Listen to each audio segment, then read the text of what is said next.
And in our last lesson, we talked about functions and how to determine if a relation is a function. So we looked at mapping diagrams, and we also looked at ordered pairs. We used those to determine if it's a function, and we knew it was a function if every point had a different x value. Okay, so if every point in the mapping diagram had a different x value, then it was a function. If it didn't, like in this one, and it had the same x value, then it was not a function. So today we're going to look at rules. And how do we use these input values and these output values when it has to do with equations? So we've talked a lot about linear equations and how to use x and y within an equation using substitution. Today we're going to talk about how do we write the actual function rules. So we're going to talk about what is a function rule. Well, a function rule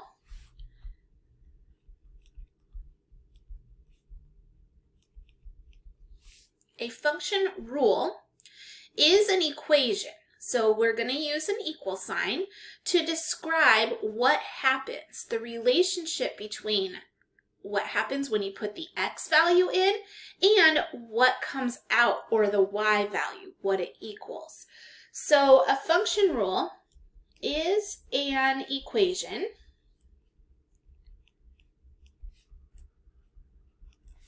and it describes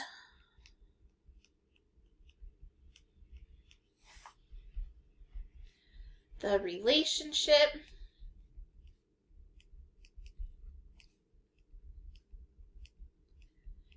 between the input,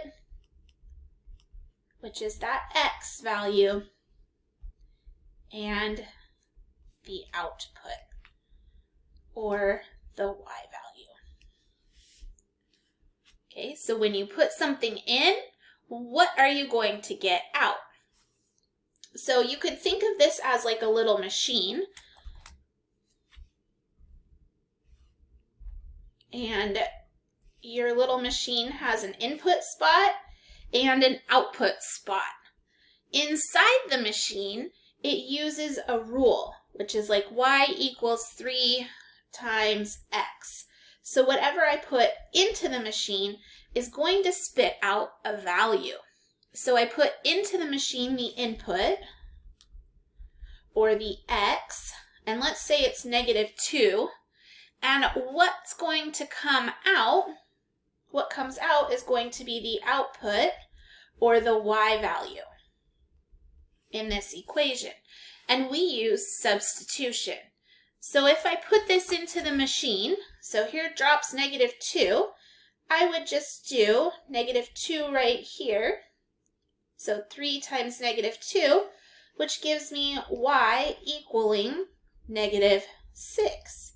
So the rule, or the function rule, is when I put in -2, I'm going to get out -6. The relationship is it's multiplying by 3.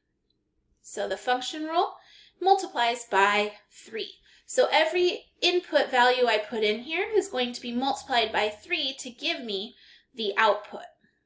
That's the function rule. So in today's lesson, we're going to actually be looking at how to write these rules when you're given like a language arts phrase. So you're going to be given an ELA phrase, and you have to turn it into a math phrase so that we can see what the rule or the function rule is. Okay, so let's go ahead and talk about an example. So example A. So again, you're given an ELA phrase. Basically, it's just like a normal sentence. And this normal sentence says, the output is 5 less than the input.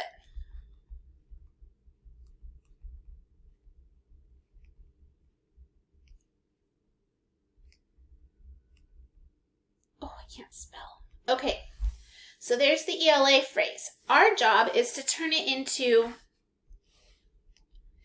a math phrase. Okay, so we want to go from ELA to a math phrase or an equation. So this is going to have letters, algebra, equal signs. Okay, so we're going to take this and we're going to use our clue words. So our first job is to look at our clue words. So a clue word that we have here is output. We know that the output means Y. We know that the output is going to be the Y value. Another clue word that we have is the input. Okay, so there's the input. We know the input is the X value. So now we're going to use the rest of this information here to write a math phrase. And this says is, well, we know is our equal sign, and less than is going to be subtraction, and 5. Okay, but let's think about this. 5 less than the input. This does not show 5 less than the input.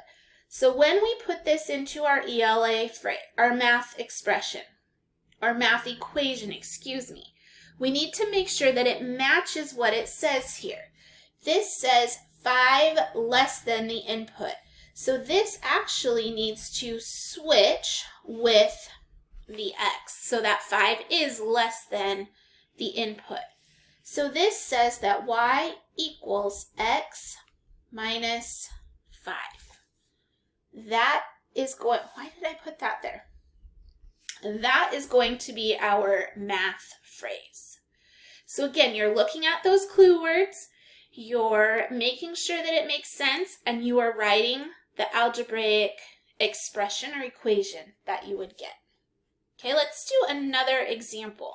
So there's a lot of things going on here. Okay, in this example, they say that the output is the square of the input. Output is the square, and we know squares from our last section, of the input. Okay, our job is to, again, make a math sentence from a language arts sentence. So let's check out our clue words. First clue word, output. We need to know where the Y value is and where the X value is. So here's our Y. Here is our X. And it says is. We know that is the clue word that tells us to write an equal sign. The square of the input. Well, we don't know what the input value is, so we're just going to make X squared. So when I rewrite this, this says Y equals X squared. That is my expression, my equation. Why do I keep saying expression? It's an equation because it has an equal sign. So this is the answer they're looking for. This is the answer they are looking for. They're looking for the math rule.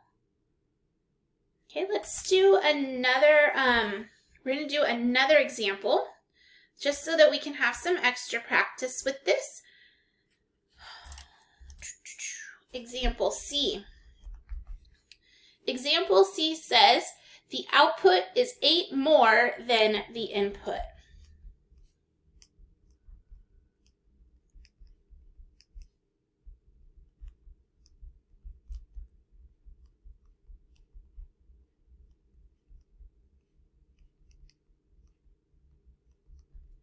Okay, so the output is 8 more than the input. So again, we're just looking for clues here first. Here's our input. Here is our output. Now we're looking for the clue word that tells us to use an equal sign. 8 more than, we know that more than means addition. and 8. So 8 more than the input. So 8 more than the input. And again, this is, you can use commutative property when we work with addition. And so you could put the x first and rewrite this as y equals x plus 8. Or you can leave it, but try to keep it in the y equals mx plus b format. All right, let's do one more example, and then we're going to let you do some triads. All right, so example D. Example D says the output is 4 times the input. The output is 4 times the input. Okay, so there's our language arts sentence. Our job is to turn this into a math equation. So we have output, there's our y, there's our word for equals, 4 times. 4 times. We know times is multiplication, so the input. So 4 times the input, so times x, and we're just going to simplify this down and say y equals 4x. Y equals mx. We don't have a b on this expression or equation. The b is just 0, so that means it's going to pass through 0. Okay, so let's go ahead and do some triads now. I'm going to turn the page so that you can write your triads out. If you have enough space on yours, good. You can use that space. So triad number 1, turn this rule into a function. So it says the output is 1/4 of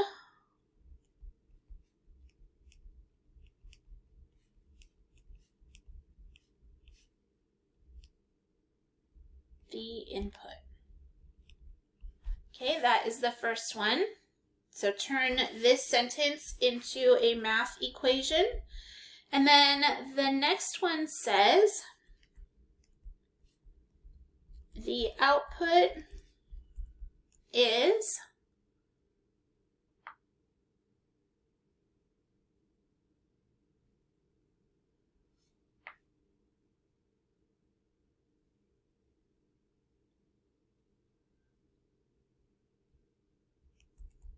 ten times the input.